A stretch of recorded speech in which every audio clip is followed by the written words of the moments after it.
السلام علیکم ورحمۃ اللہ وبرکاتہ۔ بسم اللہ الرحمن الرحیم۔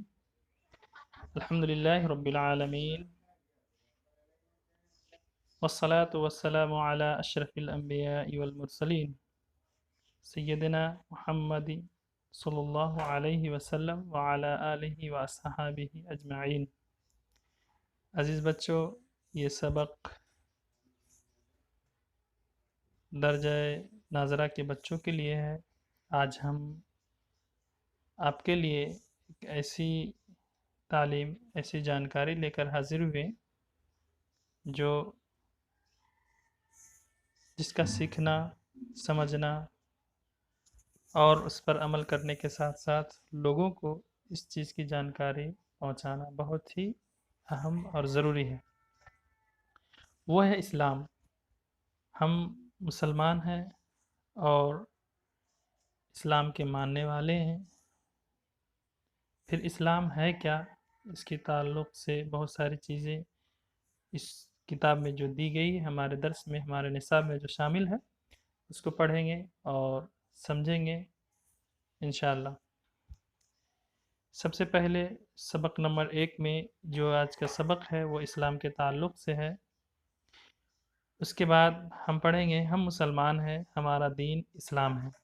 اللہ تعالیٰ نے اپنے بندوں کی بھلائی کے لیے اس دین کو اتارا۔ اللہ تعالیٰ اپنے بندوں کی بھلائی کے لیے کیا کیا؟ اس دین کو اتارا تاکہ لوگ اس کو قبول کر کے اس کے مطابق زندگی گزارے۔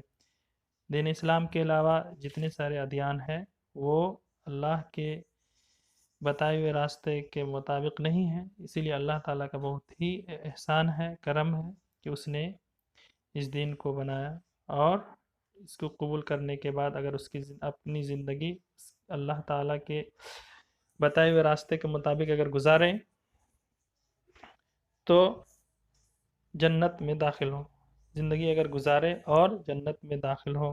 اللہ تعالیٰ سے دعا ہے کہ ہمیں ایمان کے ساتھ رکھے، ہمیں ایمان کے ساتھ رکھے اور ایمان ہی پر خاتمہ فرمائے، آمین۔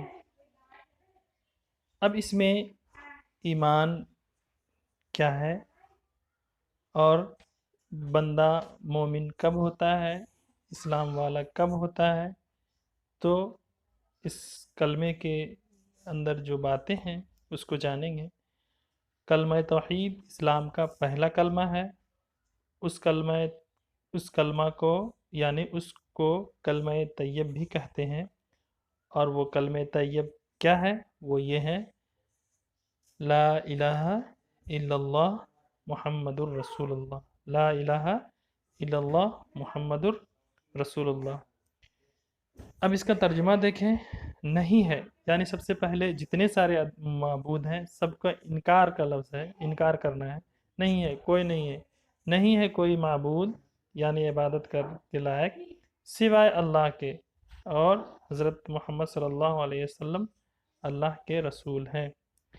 تو آج ہم اسلام کے بارے میں صرف مختصر چند جملوں میں جو تعریف کی گئی ہے اس کو ہم نے پڑھی ہے، اور آپ اس کو سنیں گے اور سمجھنے کی کوشش کریں گے۔ ساتھ میں کچھ چیزیں، مثلاً یہ کلمہ طیبہ ہے، اس کو پڑھیں اور یاد کریں، اور اس کے معنی کو بھی پڑھیں اور اس کو بھی یاد کرنے کی کوشش کریں گے۔ السلام علیکم۔